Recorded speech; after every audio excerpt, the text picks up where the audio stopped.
The letter arrived on a Tuesday, which felt appropriate, because Tuesday was the ugliest day of the week, and the universe had a sense of humor about these things. Alara Whitmore was eating toast over the kitchen sink, still in the shirt she had slept in, when she saw the envelope on the mat. White. Formal. The landlord's solicitor logo printed in the top left corner.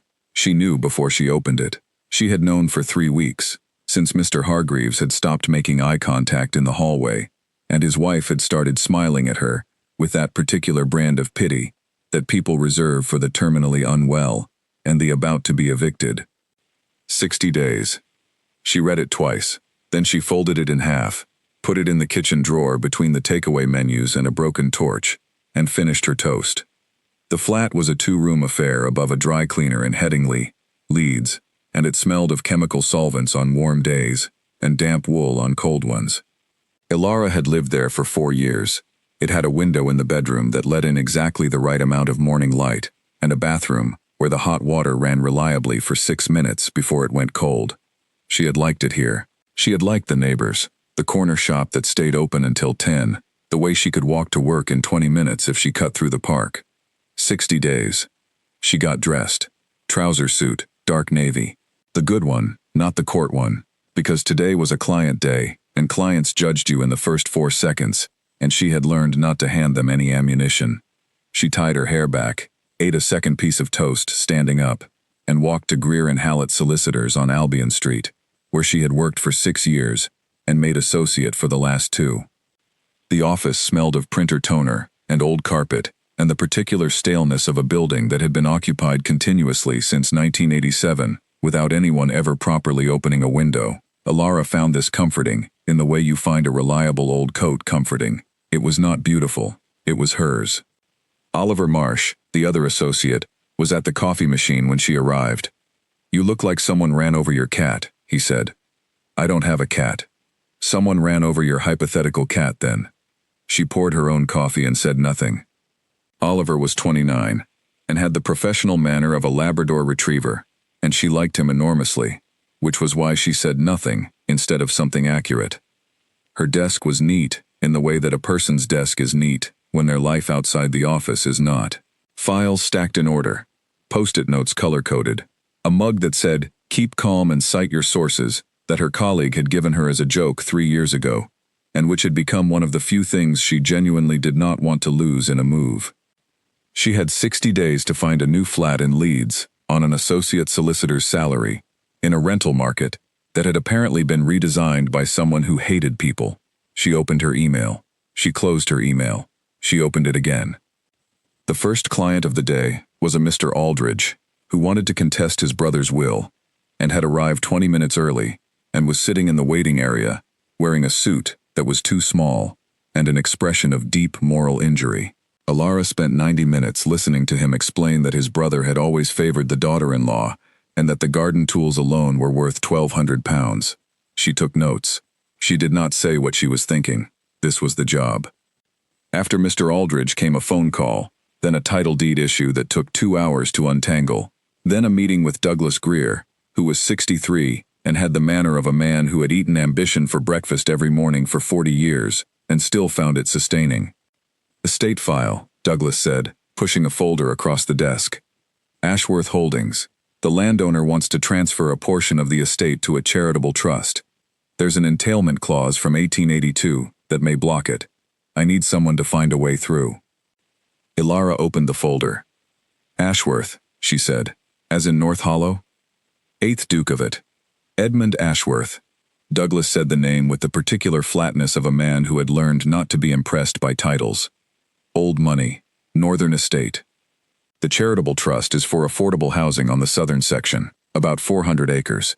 She looked at the financial schedules attached to the back of the brief. Then she looked at them again. The numbers were not what she had expected. She had expected the usual shape of an aristocratic estate file, maintenance costs, legal fees, the occasional planning dispute. What she found instead was a column of outgoing payments that had no press coverage attached to them, no naming rights, no charitable galas. A hospice in Harrogate, funded since 2019. 3 village schools, infrastructure costs paid anonymously, tenant rent reductions during the floods of 2 winters ago, across 14 properties, totaling amounts that should have made the papers and somehow had not. Nobody had issued a statement about any of it. She sat with that for a moment. "When does he need a resolution by?" she said. 3 months, Douglas said. "He'd prefer 2. She took the file home. Not all of it. She was not supposed to take files home. She took the financial schedules, which were technically exhibits and therefore a gray area, and she sat at her kitchen table with the broken torch drawer, 2 feet to her left, and read through them again slowly, the way she read things when she was not quite sure what they were telling her yet. Edmund Ashworth, 8th Duke of North Hollow, had been quietly spending his money on things that helped people and making sure that nobody knew about it. She did not know what to do with that information. She put the schedules back in her bag, had a glass of water, and went to bed. The reunion dinner was not her idea. It had been planned for months. The university group, all of them reading law or politics or economics at Leeds between 2014 and 2017, had been scattered across the country for 5 years, and Laura Kendall, who organized things because she needed to organize things, had booked a restaurant in the city center for the 2nd Saturday of March. Alara had said yes in October, when October felt very far away from March. Now it was March. She wore a green dress that she had bought 2 years ago for a work event and had not worn since. It was a good dress. She knew it was a good dress because Oliver Marsh had once said in passing that she looked nice, which from Oliver was approximately equivalent to a standing ovation. She stood in front of her bathroom mirror for longer than was reasonable, then stopped, because standing in front of mirrors for longer than reasonable was not going to help anything. The restaurant was loud in the way that restaurants are loud when everyone in them has not seen each other for 5 years and is performing a version of themselves that is slightly better than the real one. Alara found Laura and hugged her and meant it. She found Dan Fielding, who had gone into property law, and talked for 20 minutes about conveyancing in a way that would have been boring to anyone not in the industry, and was actually quite interesting. She had wine. She ate the bread. Marcus Hale arrived 40 minutes late. He had always arrived late. It was one of the things about Marcus that she had found charming at 21, and had found significantly less charming by 24, when they had called it off in the car park of a Tesco Metro, in a conversation that lasted 11 minutes, and ended with him saying that she took things too seriously, and her agreeing, which was the most dishonest thing she had ever said to anyone. He looked well. This was annoying. He was wearing a good jacket, and he had the kind of ease that some people put on like a coat when they walk into a room, the ease of a person who has never once worried about a rental market, and he came over and kissed her on the cheek and said it had been too long. "It has," she said. This was also true. So it was also not a lie. They talked for a while, in the way that exes talk at reunions, which is to say, carefully, circling the edges of a shared history, without landing in the middle of it. He had moved to London. Finance. He mentioned the company twice, in a way that suggested it was a company she should have heard of. She nodded. She had not heard of it. "You're still in Leeds?" he said. "Yes." "Still at the same firm?" "Yes." "Associate for 2 years," she thought. But she did not say that. "Good for you," he said, and she could not tell whether he meant it. Then the table rearranged itself the way tables at reunions always do, and she found herself near Laura and Dan again, and the food came, and there was more wine, and for a while it was genuinely pleasant. She remembered that she had liked these people. She remembered that she had been, at 21, someone who laughed more easily than she did now, and she thought about that without any particular pain. It was near the end of the evening, when the dessert plates had been cleared and someone had ordered more wine and the conversation had split into 3 or 4 smaller currents, that Marcus found his way back to her end of the table. He sat down in the empty chair next to her and leaned in a little, the way people do when they want to signal confidentiality, and she had already braced for it before he said anything. "So," he said, "still single?" He said it gently. That was the thing. He was not cruel. He had never been cruel. He said it with a kind of warmth that was almost worse than cruelness, the warmth of a man who thought he was being kind and had not once considered that he might not be. Alara looked at him. She thought about the 60-day letter in the kitchen drawer. She thought about the Ashworth file on her desk, and the schedules, and the 400 acres, and a man who had spent years giving money away to people he had never met, and said nothing to anyone about it. She thought about a lot of things in the space of a second, which she had always been able to do, which was one of the things about her that Marcus had found too much. "I'll manage," she said. Not yes, not no. She said she would manage. He smiled, nodded, went back to the other end of the table. Ilara finished her wine. She said goodbye to Laura, hugged Dan, told the table that she had an early start. She got her coat from the hook by the door. She walked out into the March air, which was cold, in the particular way that English March air is cold, clean, and indifferent, and a little sharp. She stood on the pavement for a moment. He did not know that she was about to drive to a country estate and find a way to help the 8th Duke of North Hollow give 400 acres to people who needed it. He did not know that she was good at her job in a way that took years to become, and had not happened by accident. He did not know about the 60-day letter, or the chemical solvent smell, or the torch that didn't work. He did not know very much about her at all. Still single. She pulled her coat on and walked to her car and drove home, and when she got there she took the Ashworth file out of her bag and sat at the kitchen table and opened it, and she worked for 2 hours, and she did not think about Marcus Hale at all. That was a lie. She thought about him once more, around midnight, when she turned out the light. Then she stopped. The drive to North Hollow took 2 hours and 20 minutes, which was long enough to rehearse the meeting 3 separate times, and arrive having decided that rehearsing meetings was a sign of anxiety rather than preparation, and that she should stop doing it. She left Leeds at 7, took the A1 north for an hour, then turned onto roads that became progressively narrower and more serious about their narrowness, until she was on a single-track lane, with dry stone walls on either side, and the kind of sky above her that only appears in the north of England, wide and grey, and completely indifferent to her opinion of it. Ashworth Hall appeared around a curve in the road with no preamble. No gates at this point, no formal approach, just the road bending and then the house there, 300 yards ahead, set into the hill, as if it had grown there rather than been built. Stone. 3 stories, windows that caught what light there was. A working house, not a showpiece. She could see a Land Rover parked at an angle near the side entrance, mud on its flanks. She could see a man in a wax jacket walking a dog across the far edge of the grounds, too distant to make out clearly. She parked in the graveled area near the front door and sat in the car for 45 seconds, which she allowed herself because 45 seconds was not the same thing as rehearsing. A man opened the front door before she knocked. Not the Duke. She knew this because this man was 60 and had the particular weathered quality of someone who had spent a professional lifetime managing things outdoors and had developed a stillness that only comes from having solved actual problems in actual weather. He introduced himself as Frederick Voss, estate steward. "Ms. Whitmore," he said. "Good drive?" "Clear roads," she said. "Thank you for the directions." He took her coat and led her through a hallway that was not decorated for guests. No portraits angled for impression. A pair of Wellington boots near the door. A coat rack with real coats on it. Maps, the large paper kind, folded on a side table. The hall smelled of old stone and wood smoke, and something that was almost, but not quite, dog. She liked it. Frederick took her to the library, which was at the back of the house, and looked out over the estate, and told her that Mr. Ashworth would be 5 minutes, and left. Ilara did not sit down. She looked at the bookshelves. They were working bookshelves, not decorative ones. Law texts, yes, but also agricultural management, hydrology, architecture, a row of ordnance survey maps in their original covers, a gap where a volume had been taken out and not yet replaced. On the desk, a legal pad with handwriting she could not read from across the room, and a pen that was not the kind of pen you bought to impress people.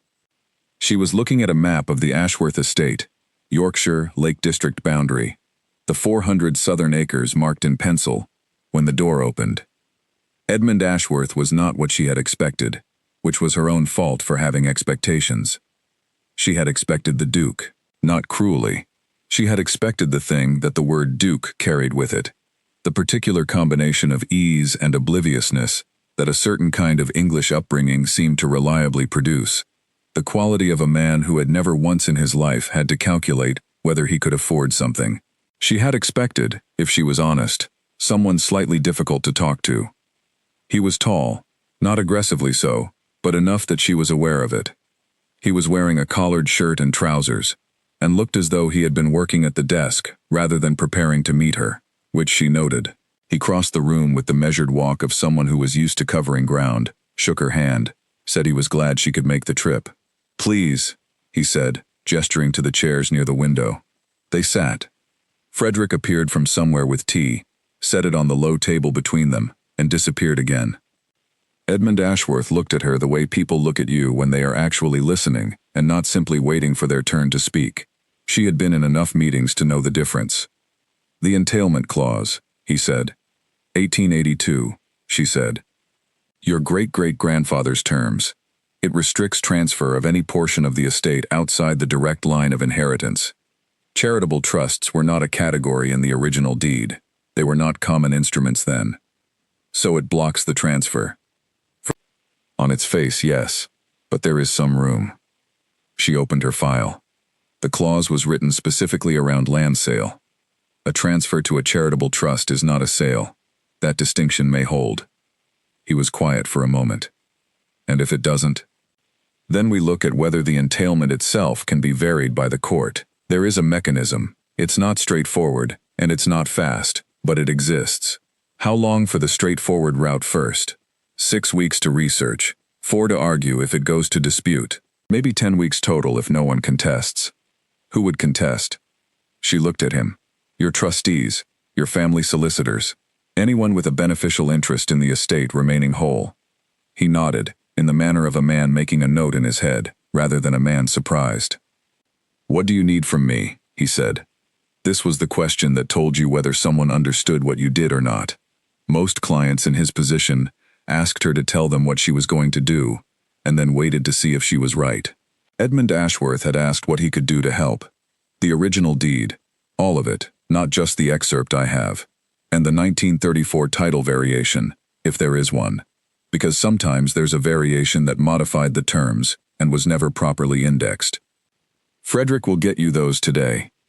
And any correspondence between your solicitors and the trustees in the last 3 years. I need to know what positions have already been staked. I'll have it sent to your office."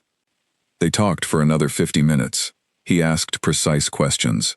Not showy ones, not questions designed to demonstrate that he had read something in advance, but the kind of questions that came from having thought carefully about a problem and identified its actual weight. She found herself answering in kind, dropping the careful professional register, and speaking more plainly, the way she spoke when she was thinking at full speed. When she was packing her file, he said, "The southern section, do you know what the trust would use it for?" "Affordable housing," she said. "Your brief said." "Yes, but specifically. About 60 families, currently on the county waiting list. Some of them have been on it for 9 years. He said it matter-of-factly, not to be touching, as if it was simply the relevant information. She looked up from her bag. "That's specific," she said. "They're specific people," he said. She drove home in the kind of silence that was not empty. The roads did the same thing in reverse, narrow to wide, stone walls to dual carriageway, north to south, and she replayed the conversation in the way she replayed conversations that had been better than she expected them to be. 60 families, 9 years on a waiting list. She had not known about the 9 years. She made a note on her phone, at a red light on the edge of Leeds. The human detail changes the weight of the legal question. She had been thinking about the entailment clause as a puzzle. She was now thinking about it as a door. She got home at 5:30 and started work at 6. The Chancery Practice Direction on Entailment Variations was 67 pages long and had 3 subsections relevant to charitable transfers. She read all 3 twice. The second reading was faster and worse, because the second reading was when you started to see the problems you had not let yourself see on the first pass. The clause was tight. Her argument about transfer versus sale had merit, but it was not certain merit, and uncertain merit in a chancery argument could go either way on a Tuesday morning, depending on the judge's mood and what precedent counsel decided to lead with. She went through the case law until 9:30. She found 2 useful cases and 1 very useful gap. Nobody had argued this precise formulation before, which meant there was no precedent against her, but also no precedent for her. She was going to have to build the argument from materials and hope the structure held. At 10:15, Frederick Voss emailed her scans of the original 1882 deed. She opened them and read. There was a 1934 variation. It was on page 41 of the scanned document, in faded typescript, and it had not been indexed with the main deed because someone in 1934 had filed it as a rider rather than an amendment. It was 2 paragraphs long, and it varied the terms of the transfer restriction to exclude transfers made, and she had to read the phrase 3 times to make sure she was reading it correctly. In the public interest. In the public interest. 1934. In the middle of the Depression. Someone in this family had looked at the clause and had a rider drafted that opened a small door, and then nobody had used that door for 90 years. She sat back. She was going to be able to argue this. Not certainly, not without difficulty, but the door was there. She called Douglas at 11, which was a reasonable time because Douglas never went to bed before midnight. I found a 1934 variation, she said. A pause. How useful. It varies the transfer restriction for public interest transfers. Housing 60 families on a 9-year waiting list is going to be a hard thing for any judge to argue is not in the public interest. Another pause. Good find, Whitmore. Douglas did not say good find lightly. She was aware of this. She stayed up for another hour, drafting the preliminary argument in outline. She wrote 4 paragraphs, and then deleted 2, and kept 2. And the 2 she kept were tight and specific, and would have made her old professor at Leeds tap the page with his pen, in the way he did when a student had found the right thread.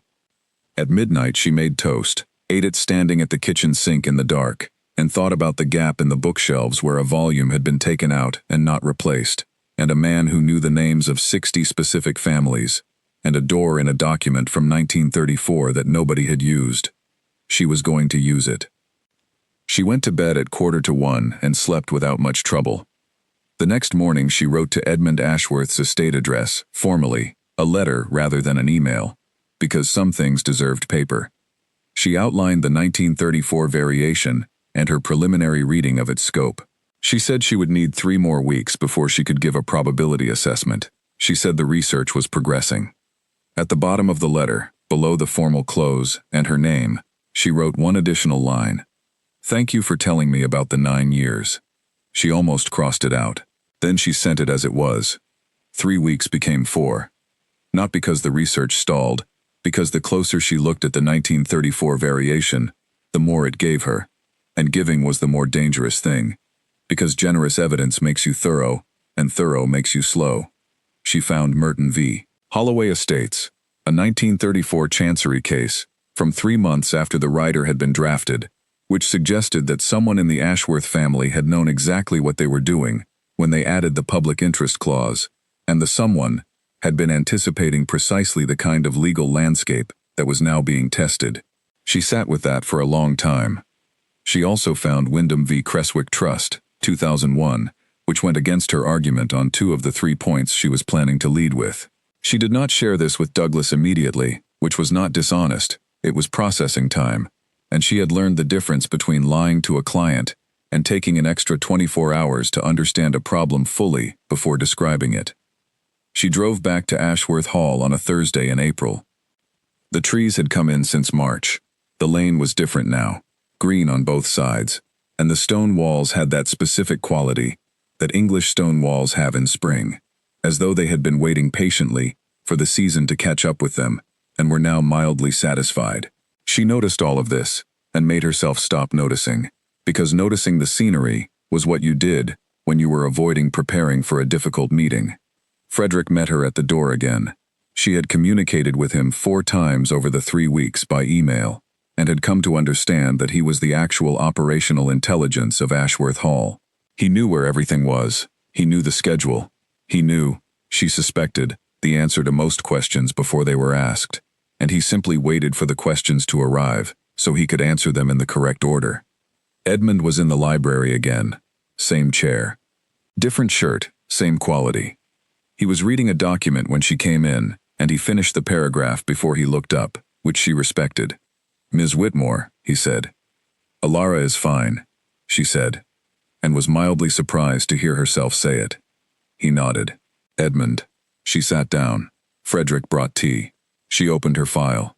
She gave him Merton first, because Merton was the good news, and because there was a small professional decency in making sure a client understood what was working before you told them what was not. Merton established that the 1934 variation was drafted with deliberate scope, that public interest had been defined in the original case broadly rather than narrowly, and that the precedent supported her argument on the core transfer question. He listened without interrupting. He took one note. Then she gave him Wyndham. The 2001 case goes against us on the secondary arguments, she said. Not the primary one. The variation still holds there. But if the trustees dispute the transfer on procedural grounds, Wyndham gives them a platform to stand on. What are the chances the trustees dispute it? Depends on the trustees. She looked at him. Are they likely to? He considered this. One of them might, he said. Gerald Ashworth, my father's cousin. He's 71, and he's spent 40 years believing that the estate should remain exactly as it is. Would he have legal standing to dispute the transfer? He has a contingent interest under the entailment. If the direct line failed, the estate would pass through his branch. It's very remote, but it's there. Then yes, she said. He has standing. She set down her pen. My probability assessment is around 60% in your favor on the primary argument. If Gerald contests, it drops to 45. Edmund Ashworth was quiet for a moment. He looked out the window, not in the way people look away when they are avoiding something, but in the way people look at a view when they are thinking, and the view happens to be what is in front of them. 60%, he said, give or take. He looked back at her. And you think it's worth pursuing? I think 60 families on a 9-year waiting list is worth pursuing, she said. Whether the legal argument is worth pursuing depends on how much uncertainty you're willing to carry. He said nothing for a moment. I built a fencing repair scheme for 12 tenant farms 3 years ago, he said. The weather report that week said 70% chance of rain. We went ahead. It rained on day 3. She was not quite sure what to do with that information. The fences are in good order now, he added. That's a 60% argument, she said. It is. She made a note that said nothing beyond a percentage and a bracket, because the note was not really what she was recording. They worked through the rest of the file for an hour. She asked about the trustees' contact details, which Frederick would send. She asked about any family solicitor correspondence in the last 18 months, which he had with him already. She asked about the timeline expectations for the charitable trust itself, because sometimes the charity had its own constraints, and she needed to work backwards from the target date. He answered all of it precisely and without exaggeration. He did not tell her things were better than they were, and he did not catastrophize the complications. She had worked with clients for 6 years, and she could count on one hand the ones who understood that measured honesty was the most efficient communication strategy.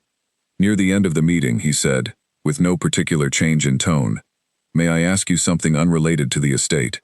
She looked up. "Go ahead. Are you looking for a flat?" She paused. "Why do you ask?" "Your assistant mentioned it when I called the office last week to confirm today's meeting. She said you'd been asking colleagues if anyone knew of anything available." Ruth. Of course. Ruth was the office manager and a person of magnificent and unstoppable helpfulness, who had also once told a client that Ilara had been nervous about a court appearance, which was both true and entirely not Ruth's information to share. "I am," Ilara said. "I ask because there is a flat in the estate village. Harlow Cottage, it's called. It's been empty for 8 months, and it's not a letting property, which is why it hasn't come up in searches. If you needed somewhere while the market settles, Frederick could arrange a short letting term." She looked at him. "Is this you feeling sorry for me?" "It's me with an empty cottage and a letting term I don't need to profit from," he said. "It's separate from our professional arrangement entirely. Frederick handles the estate properties. I mention it only because your situation was mentioned, and the cottage is there." She considered this. It was not what she had expected him to say. She had been having an ongoing internal conversation with herself about whether Edmund Ashworth was what he appeared to be, and every data point she had accumulated suggested yes, but she had learned to distrust data that was uniformly positive, because life was not uniformly positive, and the gap between appearance and reality was where most professional difficulty lived. And yet, "I'll think about it," she said. On the way out, she shook hands with Frederick in the hall, and asked how far the estate village was from Ashworth Hall. 2 miles, he said. The cottage has a good view of the Dale. She drove back to Leeds. She called Oliver from the A1. I may have found a flat, she said. Where? She hesitated. North. On a case. That's a long commute. It's a short-term let. He was quiet for a moment. Is this the estate case? The Duke thing? It's professional and separate from the case, she said, which was precisely what Edmund Ashworth had said, and which she had noted at the time as a sensible framing, and was now deploying herself. Alara. What? Nothing, Oliver said. No, something. Is he decent? She thought about 60 families, and a 60% argument, and a fencing scheme in the rain. He seems to be, she said. She told Douglas the probability assessment the next morning. Douglas listened and said nothing for a while and then said they would proceed. She told him about the short-term let separately, and Douglas raised both eyebrows and said nothing else, which from Douglas was not exactly approval, but was not disapproval either. She emailed Frederick that afternoon. He replied within the hour with rental terms, a lease template, and a note that the cottage had a wood-burning stove that worked reliably and a garden that had been tended, if she wanted to make use of it. She signed the lease 3 days later. She told her mother on the Sunday phone call, which she had every Sunday at 4, unless one of them was traveling, and her mother was a woman who had spent 30 years as a district nurse and had developed a quality of attention that was almost physically uncomfortable to be the subject of. A cottage, her mother said. On the estate. It's a short let. Whose estate? Ilara closed her eyes briefly. A client's estate. A very specific silence. I see, her mother said. It's separate from the professional arrangement, Ilara said. Of course it is, her mother said. She moved in on a Saturday in late April. Everything she needed fitted into the car in 2 trips. The cottage was stone, like the hall, with a low ceiling in the main room and windows that looked out across a dale that was doing what dales do in late April, which is to say, it was every shade of green in sequence from the near grass to the far ridge. The wood-burning stove worked exactly as advertised. She stood in the kitchen of Harlow Cottage with a cup of tea she had made with her own kettle and her own tea bags and looked at the dale. She had been preparing, for weeks, for a complicated feeling about this. The feeling that arrived was not complicated. It was something closer to steadiness. She had lived in the chemical solvent flat for 4 years. She had worked for 6 years, and made associate, and developed a professional reputation, and had done all of it in a building with a broken torch in the kitchen drawer. She deserved a window that looked at a dale. She unpacked her books. She made her bed. She hung her coats on the rack by the door. She set up her desk under the window, which was the obvious place for a desk if you were the kind of person who needed natural light to think, which she was. She made a second cup of tea, and sat at the desk and opened the Ashworth file. The 1934 variation was still there. The 60% was still there. The 60 families were still there, if you counted them, which she had not done, and which was not her job, and which she found herself thinking about at intervals when she was supposed to be thinking about something else. She worked for 3 hours, and then stopped, and cooked dinner, and ate it at the kitchen table, and did not check her phone. This was notable because she always checked her phone at dinner, because she lived alone, and the phone was a habit she had built to make eating alone feel like a less deliberate choice than it was.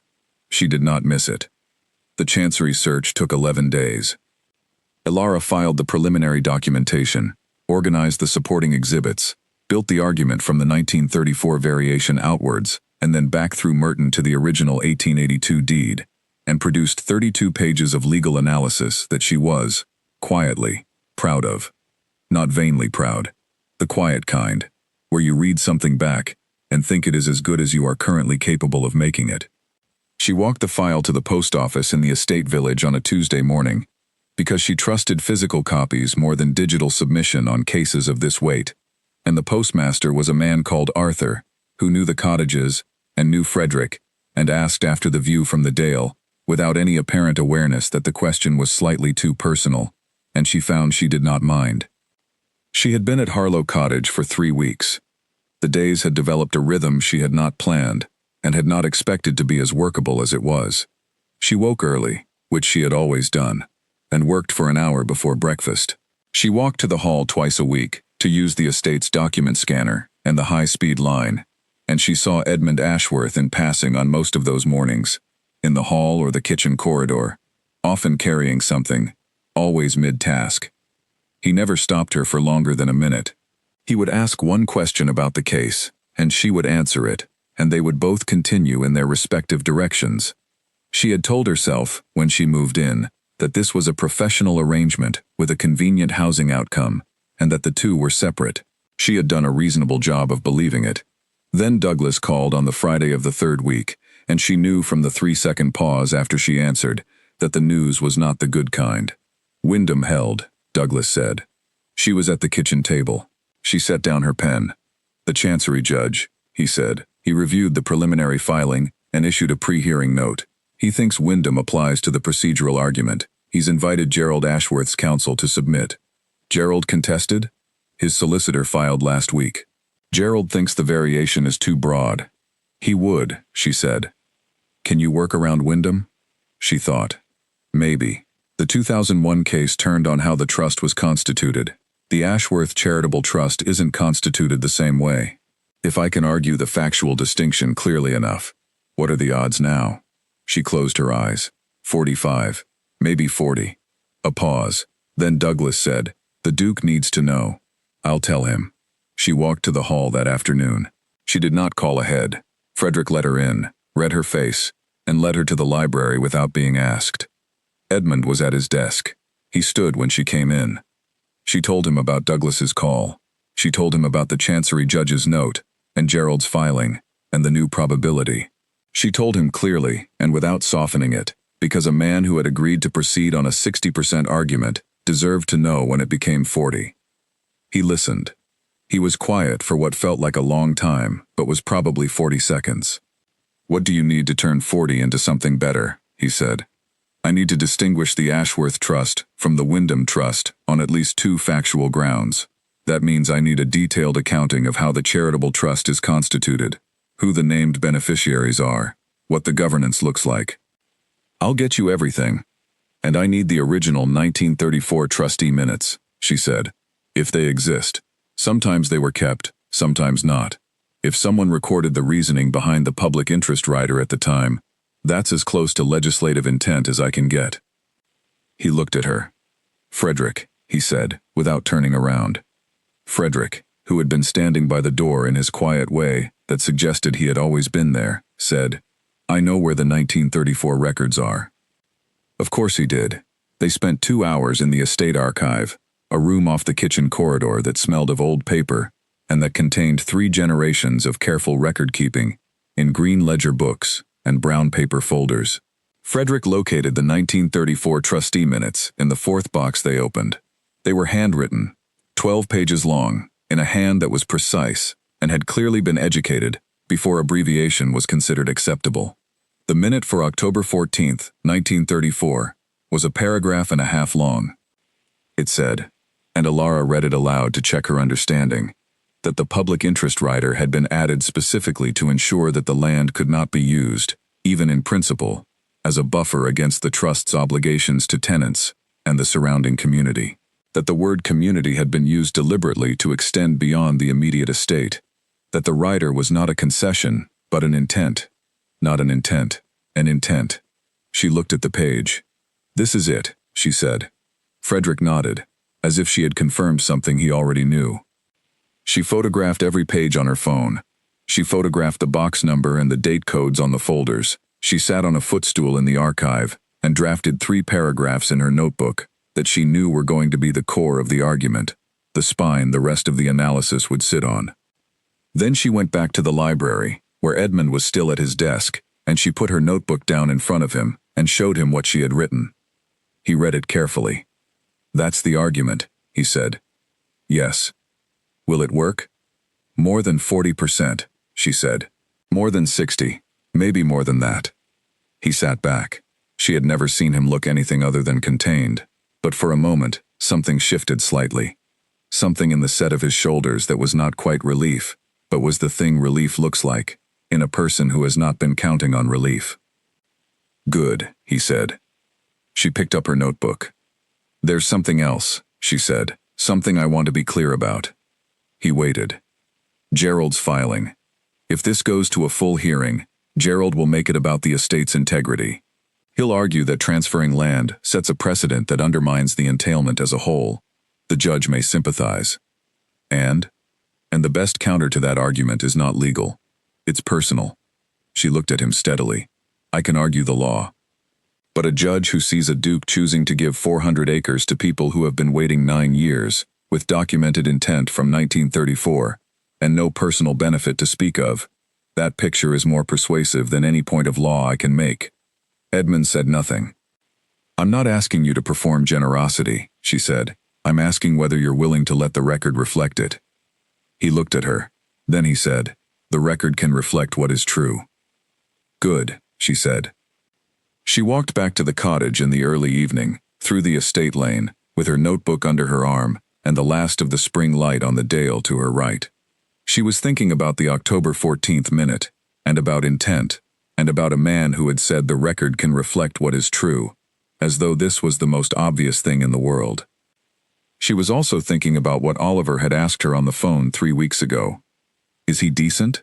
She thought he was. She did not think the thinking about it was entirely professional, and she filed that under things to address after the case was resolved and kept walking. The next morning, she woke at 5, and was at her desk by 6, and worked through until noon without stopping. She filed the second submission 11 days later. Douglas called the afternoon it was received, to say he had read it. "This is the best work you've done here," he said. She said thank you. "I mean, since you've been with us," he said. "Best thing we've put before Chancery in 4 years." She said thank you again, which was not quite sufficient, but was what she had. She walked the lane that evening longer than usual, past the edge of the estate towards the ridge, where the dale opened out, and you could see 3 hills, and the darkening sky above them, and the lights coming on in the villages below. She stood there for 10 minutes. She was not thinking about anything in particular. This was unusual for her. That night, after dinner, there was a knock at the cottage door. She opened it to find Frederick, which startled her, because Frederick moved quietly enough that she had not heard the approach. "Mr. Ashworth asked me to bring this," he said, and handed her a bottle of wine and a note. The note was 3 lines, on the hall's plain writing paper. "For the October 14th minutes. The archive has been waiting 90 years for someone to read them properly." There was no signature, because the paper was from the hall, and the handwriting was recognizable, and a signature would have been an unnecessary word. She poured a glass of the wine. It was very good wine. She stood at her window with it, looking at the dale in the dark, and thought that she had come to North Hollow to solve a legal problem, and had solved it, at least in outline, and that the other thing that had developed alongside the solving was something she was going to need to be precise about and careful with. She was not, at this point, able to be precise about it. She finished the wine and washed the glass, and went to bed. In the morning, she got an email from the Chancery office. The hearing had been listed for the following month. Gerald's counsel had been invited to make submissions. The judge was a man called Sir Philip Grant, who she had appeared before twice, and who was exacting and fair, and who liked arguments that came with evidence. She had evidence. She replied to the email, added the date to her calendar, and went back to work. The Chancery hearing was on a Wednesday in June, and it did not go the way she had expected. This was not her assessment failing.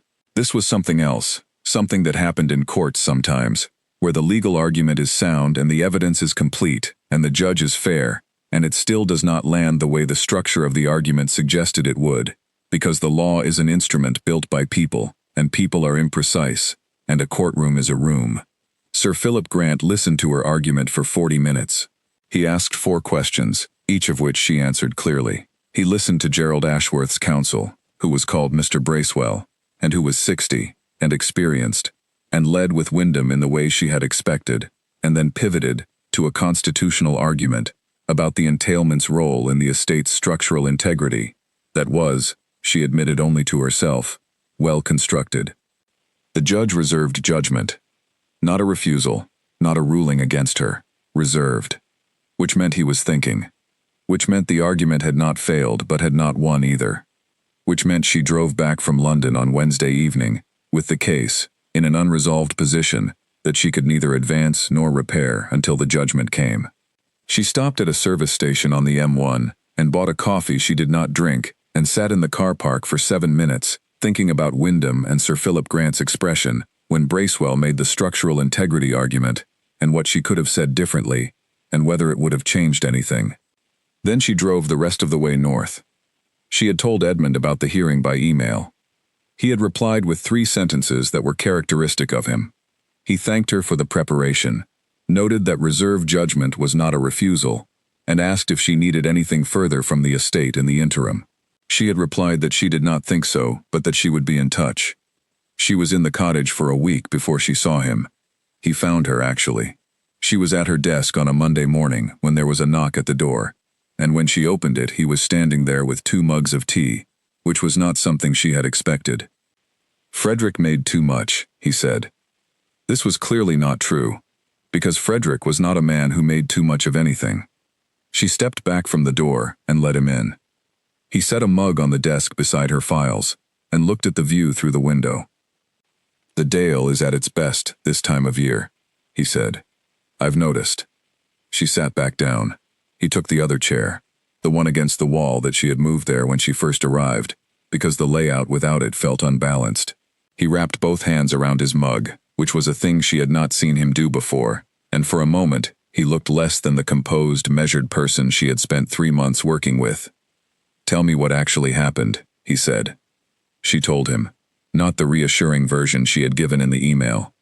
The full one, the structural integrity argument, the way the judge had listened to it, the precise moment where she felt the room shift slightly and had to recalibrate.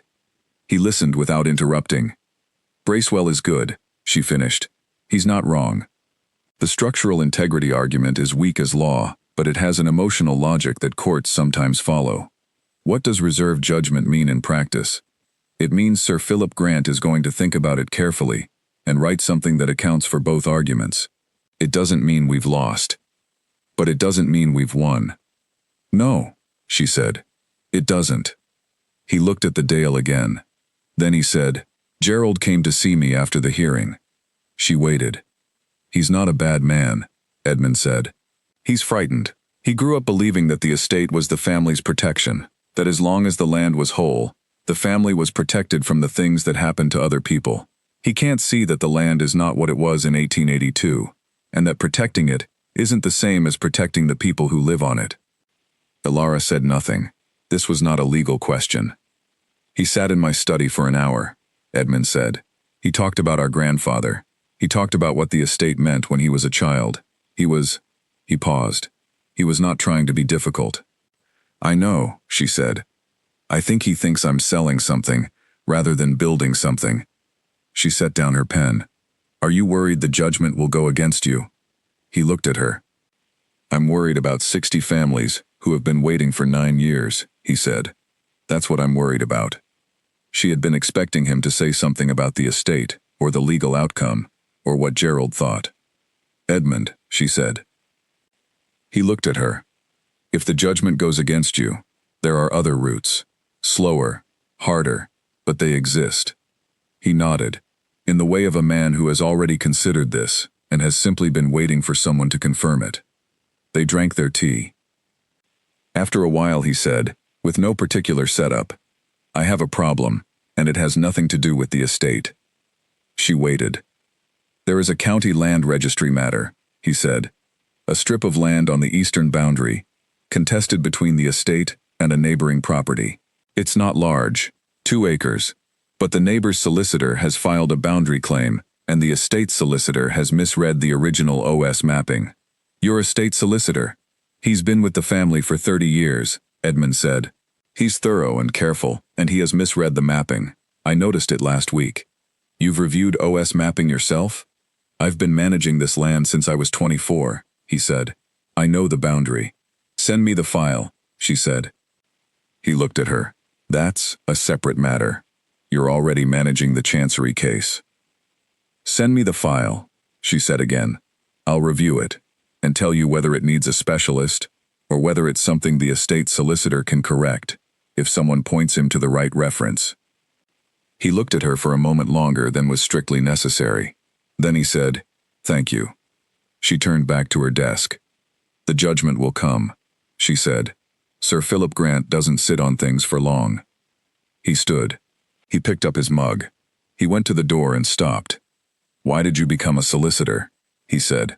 It was the first personal question he had asked her in 3 months. She considered the question. "My grandmother had a boundary dispute," she said. "When I was 12, a neighbor who said the garden wall was 6 inches on their land. She went to a solicitor who explained to her clearly what her rights were and what the evidence showed, and the dispute was resolved in 3 weeks. She talked about it for years." "What about the wall?" "It was on her land by 4 inches, Ilara said. The neighbor knew. He was quiet. "Precision matters," she said. He nodded once, opened the door, and left. She heard his footsteps on the path. She heard them stop. Then she heard them resume, and they went away in the direction of the hall, and after a minute there was nothing but the dale in the window and the sound of a bird she had never been able to identify, high and clear. She picked up her pen and kept working. The judgment came on a Thursday in July. She was at her desk when the email arrived from the court. She read it once quickly, in the way you read something when you are afraid of it, taking in only the broad shape. Then she read it slowly. Sir Philip Grant had ruled in their favor on the primary argument. The 1934 variation was held to be valid and applicable. The public interest transfer was permitted. On the structural integrity argument, he had found for Gerald in part. He noted that the precedent was narrow and specific to the Ashworth estate circumstances and should not be read broadly. But this limitation did not affect the transfer itself. They had won. She sat in the chair for a while. Then she got up and walked to the hall. Frederick met her at the door. "He's in the kitchen," Frederick said. Edmund was standing at the kitchen counter with a cup of coffee and a set of papers from the boundary dispute file. He looked up when she came in. She said, "We won." He set down the cup. She told him the terms. He listened. When she finished, he was quiet for a moment. "The 60 families," he said. "They'll be contacted through the trust administrators," she said. "The transfer can proceed as soon as the documentation is filed." He nodded. She expected something more, a larger reaction. He had been carrying this for months, and the judgment was what he had wanted and had not been certain of getting. What he did was turn to the counter, pour a second cup of coffee, and hand it to her. "Thank you," he said. She took the coffee. It was very good coffee. "You're welcome," she said. They stood in the kitchen of Ashworth Hall in July and drank coffee, and neither of them said anything for a while. And the window above the sink looked out at the back of the estate, and somewhere beyond the window, a dog was barking at something in a very satisfied way. It was, Ilara thought, an entirely unremarkable moment. It was also, she thought, the best she had felt in several years. She went back to the cottage. She called Douglas. She reported the judgment. Douglas said exactly what he always said, which was that it was a good result for the client, and a good result for the firm, and she said yes, and meant it more fully than she usually meant it. She wrote her note. She closed the file. Then she opened it again, because the boundary dispute still needed reading. The charitable transfer was completed on the 14th of August. This was not a ceremony. There was no ribbon.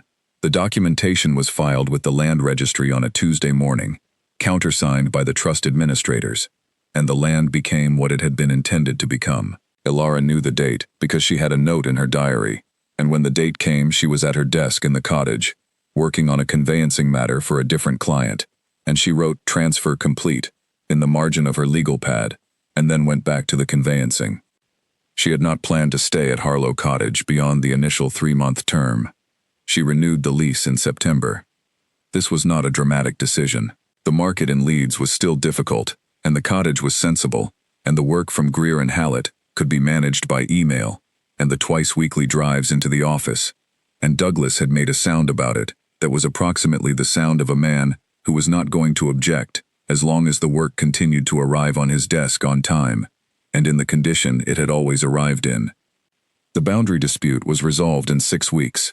She had found the OS mapping error, written a clear correction note, and shared it with the estate solicitor, whose name was Roger, and who had been profoundly grateful in the manner of a man who had not been looking forward to telling the Duke he had made a mistake.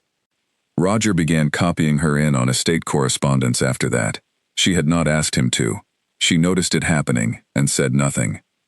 The life at the cottage had settled into something she had not experienced in a long time, which was the particular quality of days that moved at their own pace. She worked well here. She slept well here. She walked in the morning before her desk and ate dinner at actual meal times, and the phone went silent before 9 in the evening, and the silence was not lonely. Edmund came for tea on a Thursday in October. Not a meeting, tea. He knocked at the door, and when she answered, he said he had been walking the eastern boundary and was on his way back, and asked whether the kettle was on. She said it was. He came in. He sat in the same chair against the wall. She made tea. Real tea. In a pot, because she had started doing that here, and it was a thing about the cottage she had adopted. They talked about the boundary dispute, briefly, and then about a hedgerow management question that had come up in the estate's agricultural review, and then about nothing in particular, which was a thing that she had not done with another person in some time, and which was, she found, quite good. He asked about her work, not the estate work, her other work. She told him about the Aldridgeville dispute, which had resolved without going to trial, and about a planning matter she had been asked to advise on in Harrogate, and about a case she had turned down because the client had been dishonest with her, about 2 material facts, and she had spotted it early, and had declined to continue. You turned down a case because the client was dishonest, he said. Yes. Even though you'd already started. Especially because I'd already started. Once you know, you can't unknow. He was quiet. That's expensive, he said, not unkindly. It is, she said. He drank his tea. Outside the window, the October light was doing the thing it did at this latitude in autumn, going golden and long slanted, and making the dale look like something that had been painted rather than grown. I admire that, he said. She looked at him. I've made expensive decisions on that basis more than once, he said. It's uncomfortable. People expect dukes to be pragmatic about money. People expect solicitors to be pragmatic about clients, she said. He looked at her with something that was amusement, and something else, something steadier underneath it. He left at 5, walking back across the estate in the October light, and she stood at the window until he was past the ridge and gone, and then she went back to her desk. She called her mother that Sunday. You've renewed the lease, her mother said, not quite a question. Yes. On the estate. Yes. Her mother's silence had a shape to it. This silence was not the disapproving shape. It was something more cautious and more careful, and it was the silence of a woman who had spent 30 years as a district nurse and knew the difference between a good thing coming and a thing that looked like a good thing. Tell me about him, her mother said. He's the client, Elara said. Tell me about him. Elara looked at the window, at the dale. He's careful, she said. He's consistent. He doesn't perform. He makes expensive decisions for good reasons and doesn't talk about them. A pause. He sounds like your father, her mother said. Elara's father had died when she was 19. He had been a civil engineer who built pedestrian bridges and had gone home late most nights and had never once raised his voice in her hearing and had made her mother the best cup of tea she had ever drunk, every morning, for 22 years. Elara sat down on the kitchen chair. He doesn't know I'm thinking any of this, she said. Does he think something? I don't know. Her mother was quiet. Then find out, her mother said. She thought about that for a long time after she hung up. She thought about it while she cooked dinner, and while she washed up, and while she sat with a book she was not reading, and she came to no conclusion, except that the question was there, and she had been not thinking about it very deliberately for several weeks. The Thursday teas became a regular thing, not by agreement, by repetition. He knocked on a Thursday, she put the kettle on, he sat in the chair against the wall. They talked about whatever was in front of them, which was sometimes work and sometimes not. She told him about the planning case, and he told her about the November flooding on the eastern fields, and the drainage system that needed attention. She told him about a legal judgment she had read on an inheritance question, and he told her about a 19th century case from the estate records that was, she had to admit, more interesting than the one she had found. He had read everything in those bookshelves. She understood this gradually. The way you understand it when someone makes a reference, and you track the reference back to its source, and find that the reference is precise, and that he has not made it to show anything, but simply because it was accurate. In November, she walked to the hall to drop off a set of signed documents for Roger, and found Edmund in the garden at the side of the house, doing something with a length of copper pipe and an expression of intense, focused annoyance. "Problem?" she said. "Drainage," he said. "The overflow pipe for the kitchen garden. It's blocked." "Is that not Frederick's area?" "Frederick is in Harrogate at the dental surgeon's." He sat back on his heels and looked at the pipe. "I've been trying to clear it for 40 minutes. She looked at the pipe. She looked at him. She thought about the solicitor she had become, and the estate she was standing in, and the man currently crouched in the mud in a wax jacket, doing his own plumbing. "Have you tried reversing the pressure?" she said. He looked at her. "My father used to do the drains," she said. "He had a method." She crouched down, in her good trousers, which was a decision she registered and made anyway, and looked at the end of the pipe. "You need to block the outflow first," she said, "then push from the other end." They unblocked the pipe together in 15 minutes, using a method her father had shown her when she was 12, and which she had not applied since, and which worked as well as it always had. She stood up with mud on her trousers and looked at the kitchen garden, which was tidy and productive, and had been planted with the same care as everything else here. He looked at her mud-covered knees. "I'm sorry," he said. "Don't be," she said. "My father would have been delighted." He looked at her for a moment. "Your father was a practical man." "He was an engineer," she said. "He fixed things." She walked back to the cottage and changed her trousers and stood in the bedroom with the clean pair in her hand, not putting them on yet, thinking about her father and about what her mother had said on the Sunday phone call. "He sounds like your father." She had not thought about her father in comparison to anyone before. She had not thought it was a comparison she was capable of making. She put the trousers on and went back to her desk. December arrived with the particular efficiency it always had, shortening the days to almost nothing, and making the Dale a different thing, brown and quiet, and stripped back to its bones. The hall had fires in every room by 4 in the afternoon, and she could sometimes smell the wood smoke at the cottage when the wind came from the north. She had been at Harlow Cottage for 8 months.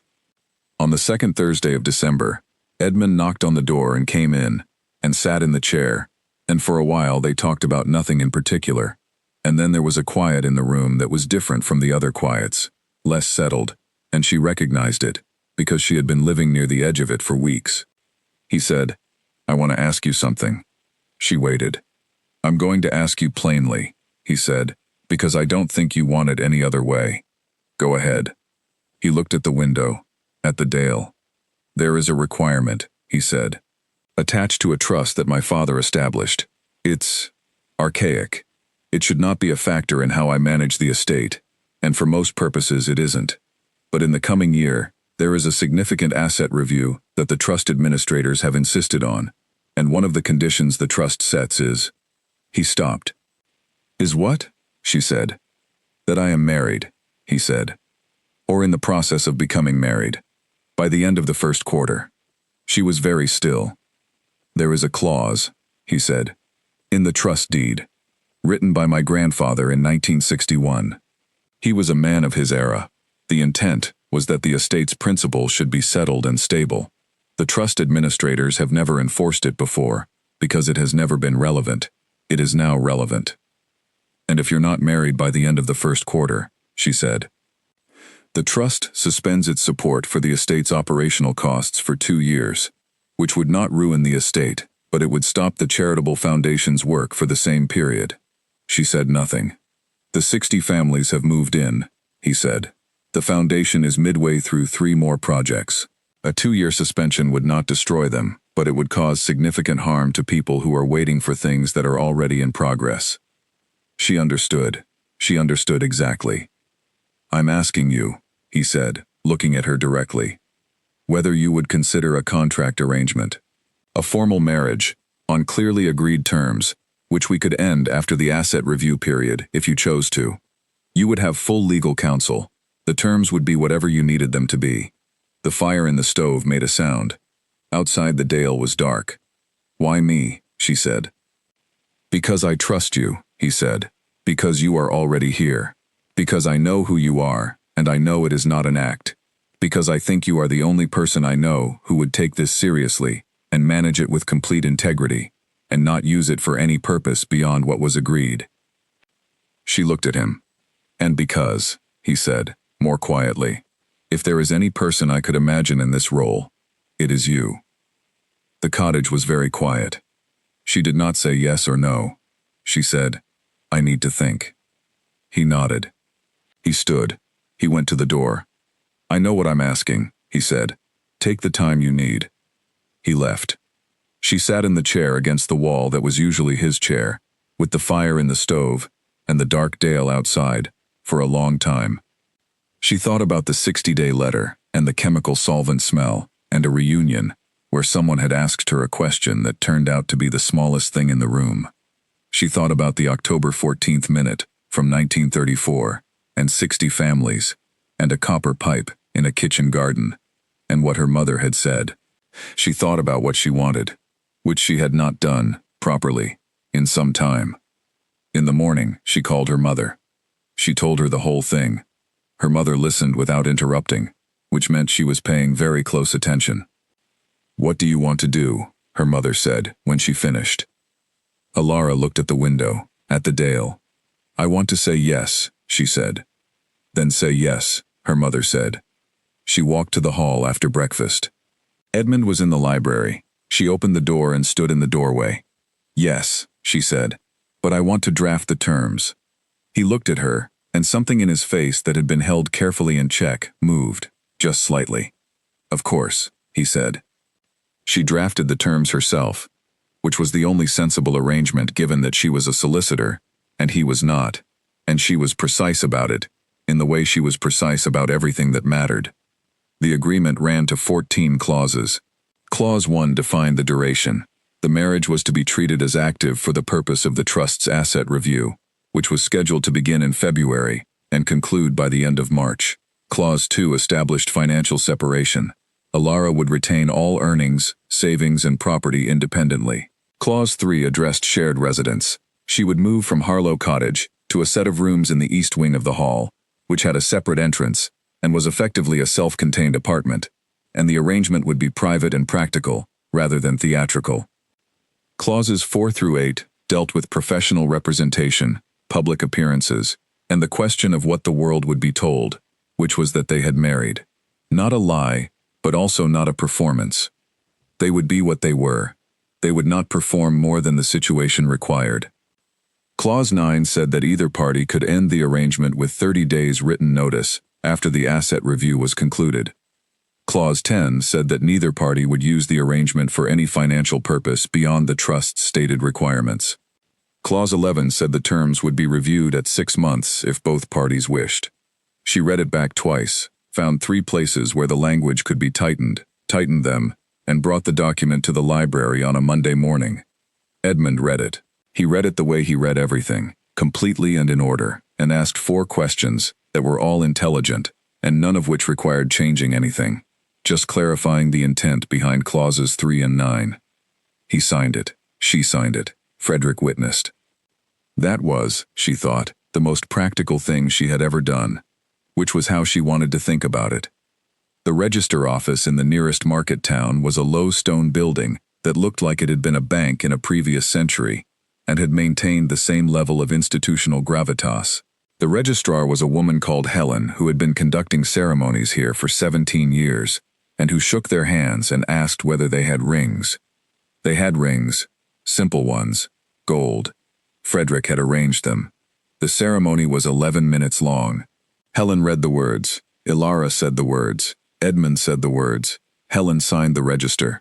Frederick and Frederick's cousin Patsy, who had come as the second witness and who was wearing a very good coat and was clearly trying not to look too interested in any of this, also signed.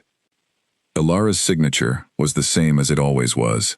This was the only observation she permitted herself. They went to the pub in the village for lunch, because the alternative was going directly back to the hall, which felt wrong in a way she could not entirely articulate. The pub was called the North Hollow Arms, and it had the same low ceiling and stone floors as everything else in the area, And the landlord, whose name was Colin, knew Edmund and Frederick and looked at Ilara with the particular interested neutrality of a man who had learned to be professionally discreet, but was going to think about this at length. They had soup and sandwiches. Frederick and Patsy sat at the other end of the table. Edmund and Ilara sat at their end and talked about the asset review timeline and what the trust administrators would need to see, which was information she had by now committed to memory, and also about the drainage situation in the North Field, which Edmund had been reviewing that morning, and about a book she had borrowed from the library that she had been meaning to return. It was, she thought, almost exactly like every other lunch she had had. Except it was not. It was the first lunch of something that had a different shape to it than anything before, and she was going to have to be careful about understanding what shape that was. In the car on the way back, Frederick driving, Edmund in the front, Ilara in the back, she looked at the Dale going past the window and made a mental note, to be precise, about every single thing from this point forward. She moved into the East Wing rooms that weekend. They were good rooms, high-ceilinged, with the kind of windows that meant real light for most of the day, and a fireplace in the main room that worked, and a small kitchen that was unnecessary given the hall's main kitchen, but was present and functional. She set her desk under the window, as she had done at the cottage. She arranged her books. She put her coat on the rack by the door. She felt, doing these things, that she was organizing something. She was. The asset review began in February. The trust's administrators were two men, called Mr. Forrest and Mr. Carver, who were both in their mid-50s, and who had the air of people who had spent their professional lives being careful with money on behalf of other people, and had found this deeply satisfying. They arrived on a Monday with briefcases, reviewed the estate accounts for a day and a half, asked Ilara a set of questions about her professional background that she answered clearly, and left on the Wednesday having told Frederick they would submit their initial findings within 3 weeks. Ilara met with them both on the Tuesday. Mr. Forrest asked how she and Edmund had met. Professional context, she said. This was accurate. Mr. Carver asked whether she intended to continue working. Yes, she said. He wrote something down. The trust clause, Forrest said. We should be clear. It requires a settled domestic arrangement. That's the language in the deed. Settled and stable. I understand, she said. We're not asking for a performance, Carver said, in the manner of a man who was actually asking for a performance, but was too professional to say so directly. Good, she said, because you won't get one. They looked at her. I'm here, she said. That's the fact. The estate is managed. The work continues. I assume that is what the deed intended. A pause. It is, Forrest said. She left the meeting and went back to the East Wing and sat at her desk and made a note that said, Admin, complete, which meant the first test had been manageable. Edmund came to the East Wing door that evening. She opened it. How did it go? He said. Fine, she said. Carver wanted a performance. I didn't give him one. He looked at her. Good, he said. He did not come in. He said good night. She said good night. She closed the door. She sat down in the chair nearest the fire and put her hands on her knees and sat there for a few minutes. She had been conducting herself with precision. She was going to continue to conduct herself with precision. This was not because she didn't know what she was doing or why. It was because precision was the only honest tool she had, and she had never used any other. The East Wing had a small terrace on the south side that caught the February sun, such as it was, for about 2 hours in the middle of the day. She discovered this on the second week, when she walked past the terrace door, and found it was warm on the other side of the glass. She started having her morning tea there, in a coat, which was cold, but not unpleasantly cold. One morning in late February, she was on the terrace with her tea, and Edmund came around the corner of the hall carrying a folder. He stopped. The terrace, he said. The sun, she said. I didn't know anyone used it in winter. I do, she said. He stood there for a moment, not quite decided, and she looked at the folder, and then at him, and said, You can work out here if you need the sun. He looked at the second chair, which was there in the way that second chairs are always there in terraces, as if the terrace had known. He sat. They worked side by side on the terrace for an hour, she on her laptop, he on the folder. They said 4 things to each other the whole time, all of them practical, and when the sun moved off the terrace, and it became genuinely cold, she went inside, and he went inside, and that was that. The next morning he came to the terrace again, and the morning after that. She was making a note not to be precise about this when she caught herself making the note and recognized what the note was doing and stopped. She did not need to be imprecise. She needed to be honest. The two were different. She was honest with herself, at the desk, in early March, when the asset review came back clean, and the trust confirmed its support for the operational costs and the foundation's work, and Edmund told her at dinner, with the same measured calm that he brought to everything, and she sat across from him in the dining room of Ashworth Hall, and was glad. Not professionally glad, just glad.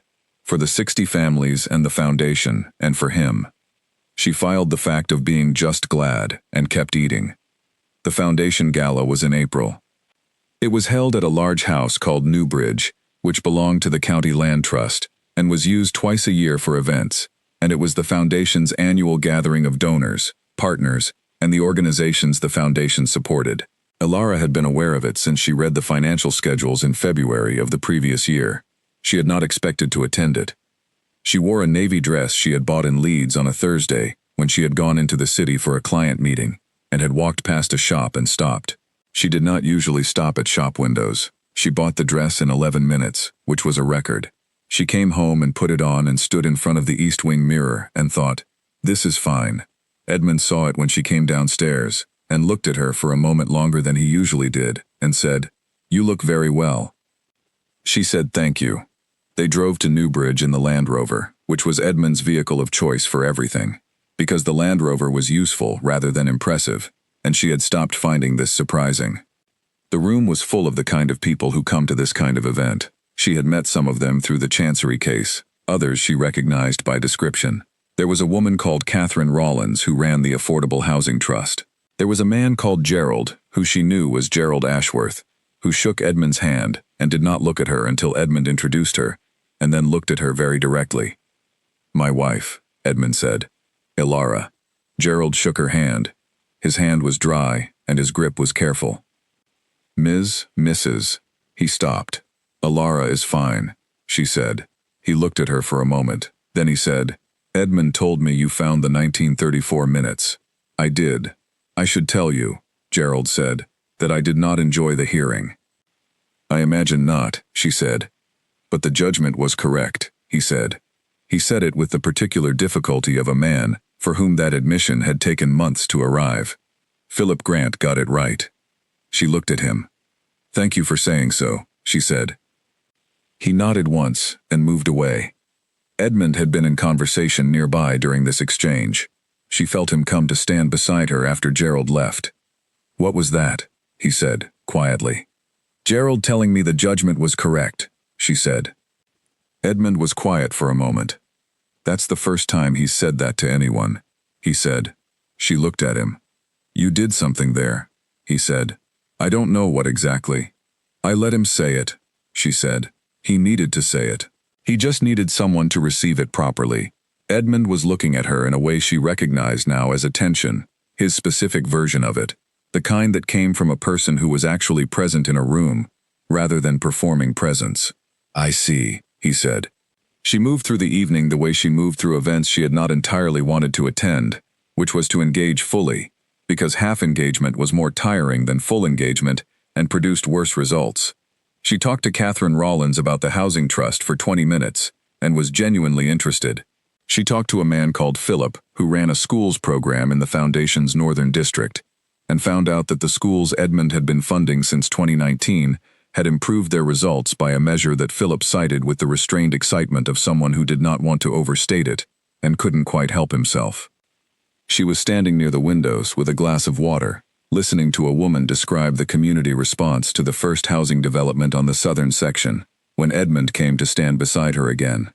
She was aware of him arriving the way you are aware of something that has become familiar enough to register without effort. "There's someone I'd like you to meet," he said. He introduced her to a woman called Lady Caro, who was 80, and had been a trustee of the foundation since Edmund's father had established it, and who looked at Elara with the particular quality of attention, that 80 years of watching people produces.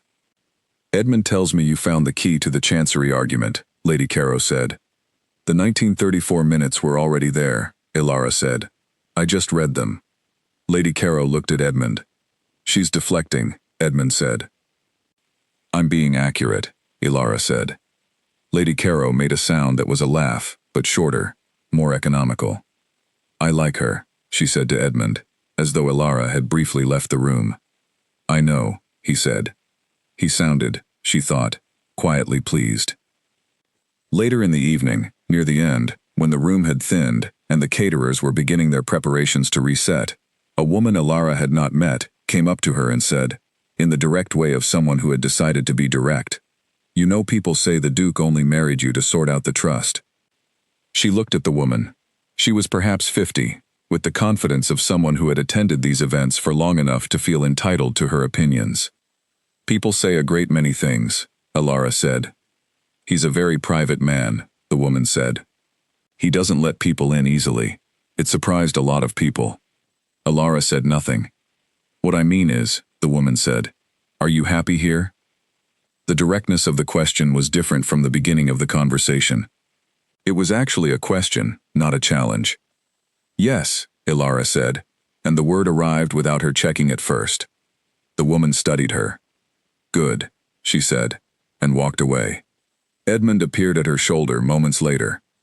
Who was that? She said. Margaret Harlow. She was a friend of my mother's. She asked whether I was happy here. He looked at her. What did you say? He said. She looked back at him. His face was, as it always was, composed, but there was something behind the composure, something careful. I said yes, she said. He held her gaze for a moment. Good, he said. They drove home in the dark, along the lanes, and the headlights picked out stone walls and the occasional sheep and the curve of the road that she now knew by feel. She had been here for almost a year. She knew this road the way you know roads that have become yours. She watched the road and did not say anything, and neither did he, and it was the same comfortable kind of nothing that the terrace mornings were, which was not nothing at all. In May, her mother came to visit. Ilara had told her about the marriage in January. Her mother had listened to the full explanation, and had then been very quiet, and had said, so it's a formal arrangement. Yes, Ilara had said. But you're living there. Yes. And you went to the register office. Yes. Ilara, her mother had said. She had said nothing. You know I'm not going to tell you what to do, her mother said. You've been not letting people tell you what to do since you were 4 years old. But I would like to meet him. You can meet him, Ilara said. Her mother arrived on a Saturday in May, driving herself up in the small Volvo she had driven for 9 years, and which she would not replace, because it worked, and she did not see the point. She stood in the forecourt of Ashworth Hall and looked at the hall with the same direct, measuring quality she brought to everything, and Ilara stood beside her and said, What do you think? It's a serious house, her mother said. Yes. Her mother looked at the front door, and then at Ilara. You're not nervous, her mother said. No, she said. Good, her mother said. Edmund came out to meet them and shook her mother's hand and said he was glad she could make the trip, which was the thing he had said to Ilara the first time she had come, and which she had liked then, and which she noticed again now. Her mother's name was Diane, and she had the quality of stillness that Ilara had always associated with people who were genuinely paying attention.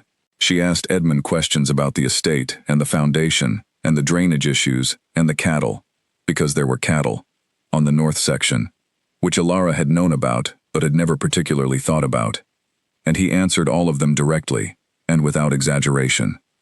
At dinner, Diane said, Ilara's father was a practical man. Edmund said, She told me. Diane looked at her daughter and then back at Edmund. He would have liked this place, Diane said. I hope so, Edmund said. After dinner, when Edmund had gone to take a call from the estate steward about a flood alert on the eastern boundary, Diane sat with Ilara at the kitchen table with cups of tea. He's careful, Diane said. Yes. He looks at you like he's listening even when you're not talking. Ilara did not say anything. You know what I mean, her mother said. She did know. She had noticed it. She had been filing it under things to address after the asset review, and then under things to address when there is a clear moment, and there had not been a clear moment, and the months had gone. The asset review is done, her mother said. Clause 9 says 30 days notice. I know what Clause 9 says, Ilara said. I drafted it. Has he given notice? No. Her mother drank her tea. Have you? She said. No, Ilara said. Her mother nodded once. Then what are you waiting for? She said. Ilara looked at her mother. Diane was 63, and had gray hair she kept short, and had been a widow for 9 years, and had not once, in all that time, asked for anything for herself that she did not need. She was the most unsentimental person Ilara had ever loved. I don't know, Ilara said, which was the honest answer. I think you do, her mother said. Her mother left on the Sunday afternoon.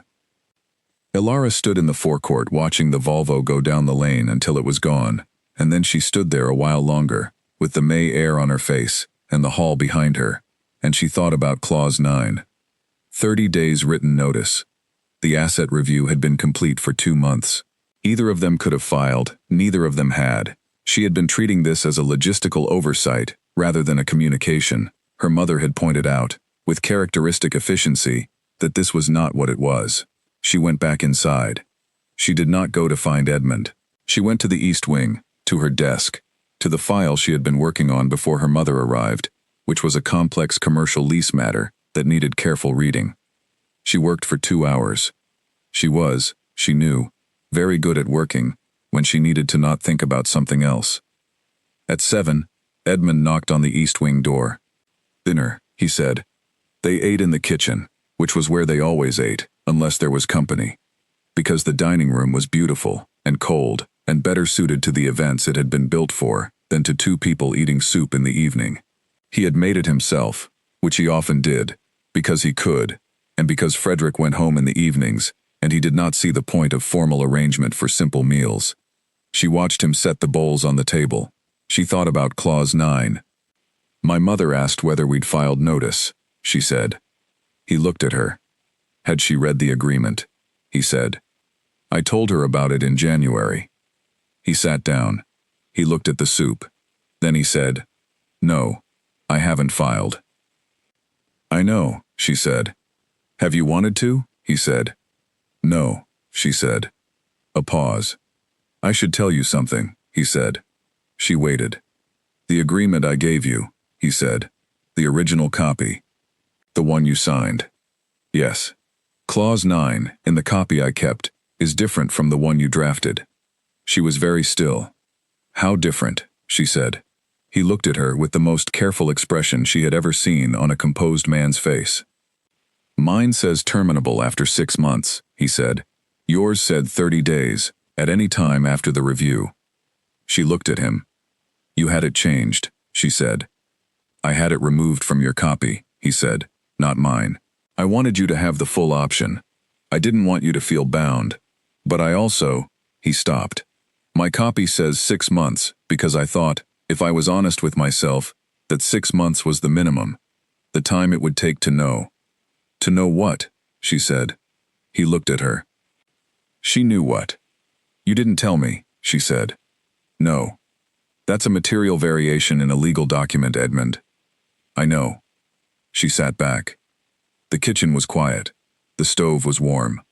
Through the window, the May evening was doing what May evenings did here, going slowly from blue to dark, with the particular reluctance of northern latitude spring light. She thought about 11 months, about the library and the chancery hearing, and the copper pipe, and the terrace mornings, and the gala, and her mother.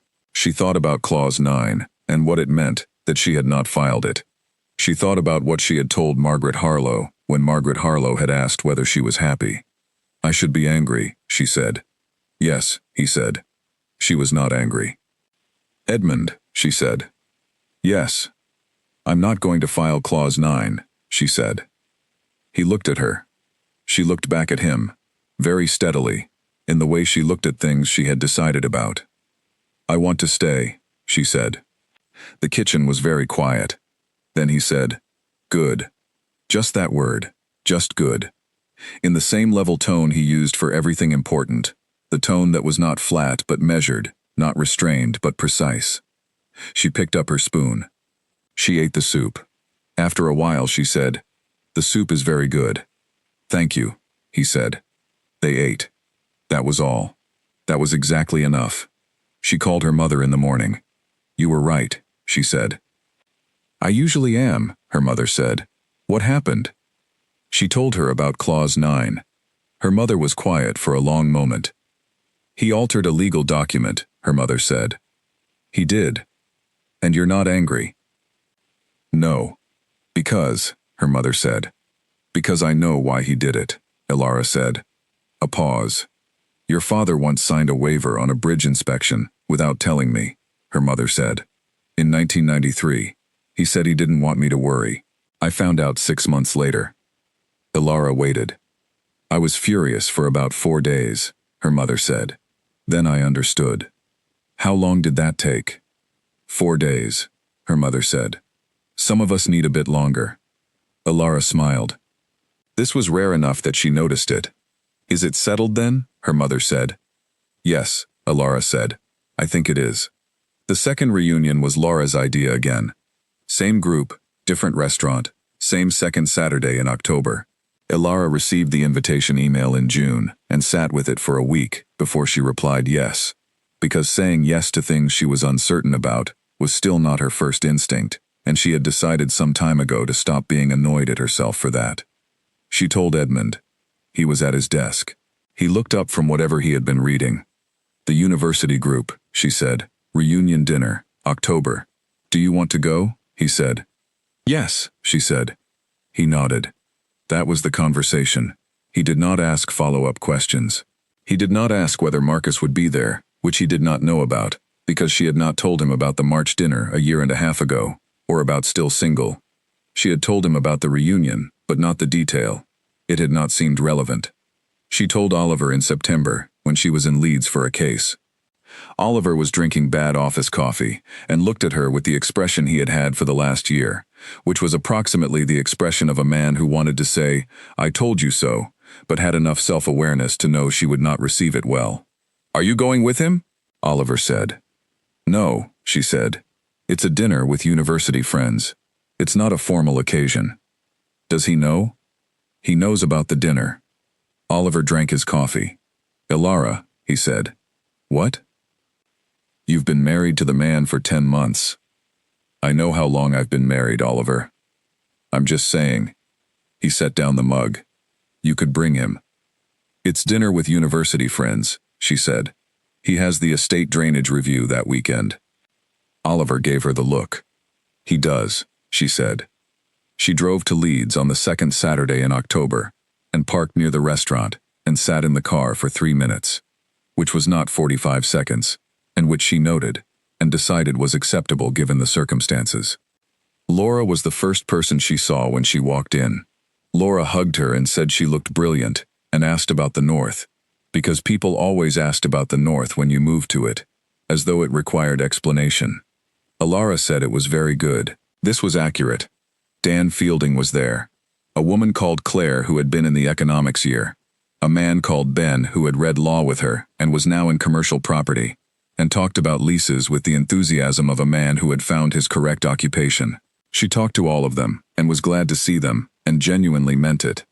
She was eating her starter when she saw Marcus. He came in 20 minutes late, same as before. Good jacket, same ease, same room-entering quality. He came over and kissed her on the cheek, and said it had been too long.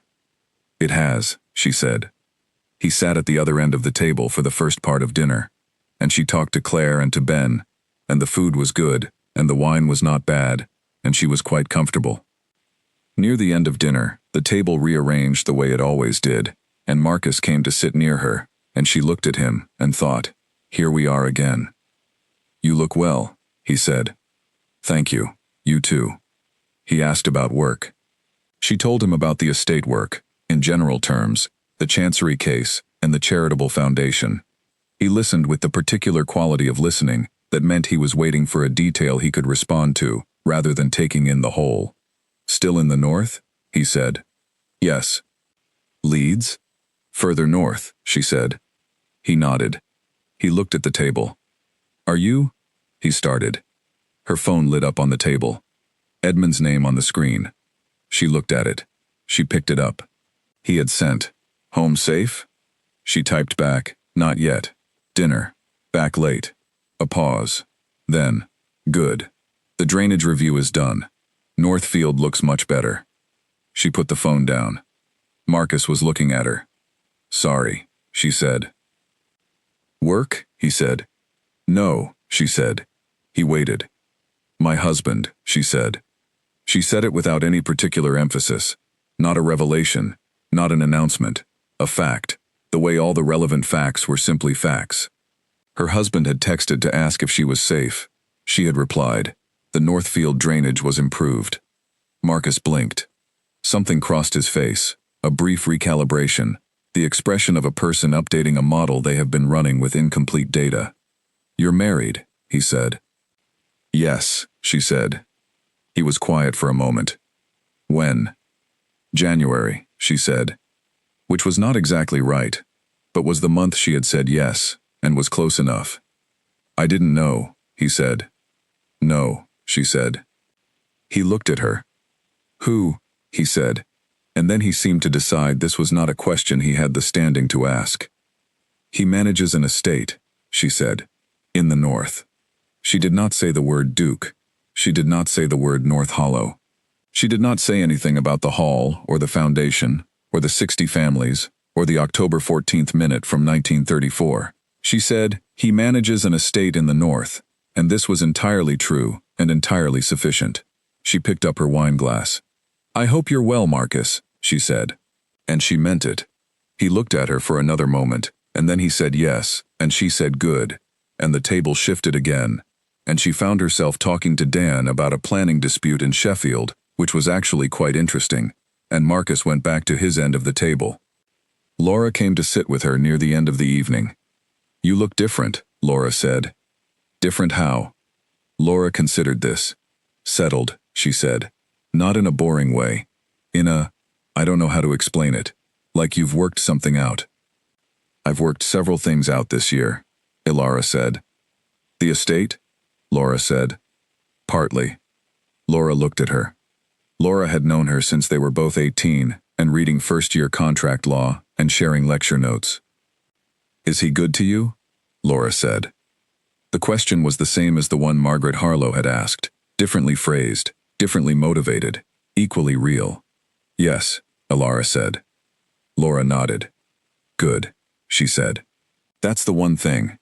On the drive home, which was north and not Leeds, which was a lane with stone walls and a house she knew by feel in the dark, she thought about the last 16 months.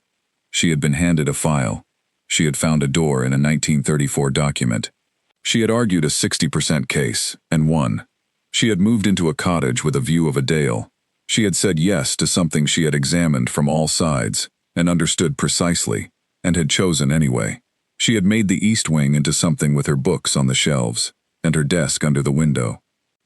She had told a man at a dinner that her husband had texted her, and had not felt any need to explain more than that. She pulled into the forecourt of Ashworth Hall at 11:30. The light above the side door was on, the one that was always left on.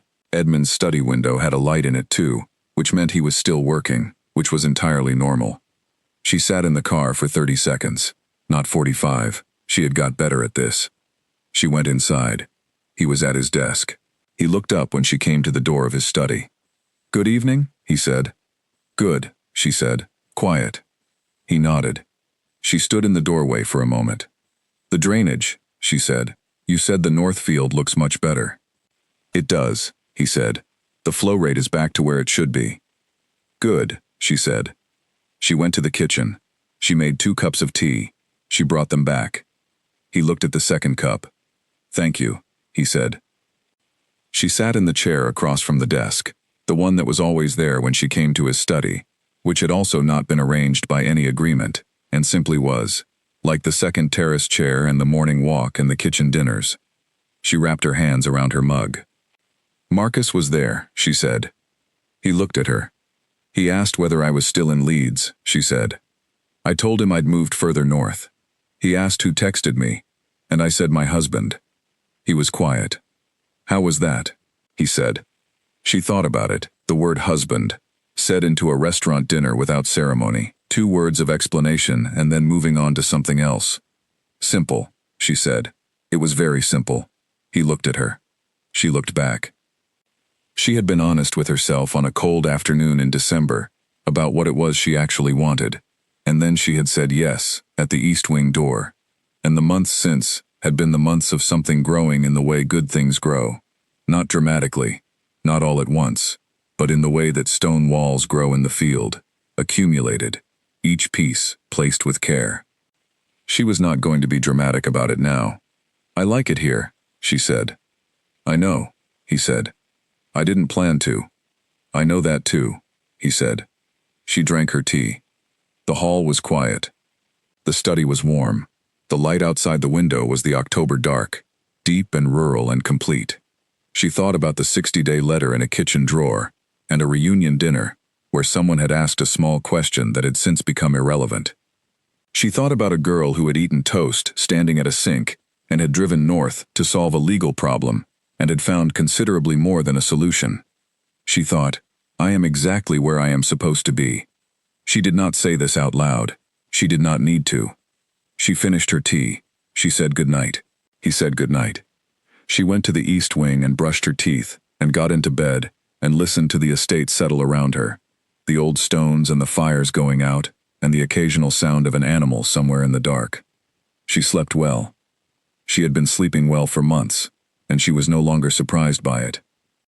In the morning she got up early and was at her desk by 6, the dale out the window, and the light coming in at the angle she had learned, and the tea exactly right, and she worked for 2 hours before breakfast, and this was a Tuesday, and Tuesday was no longer the ugliest day of the week. It was just a day. Here,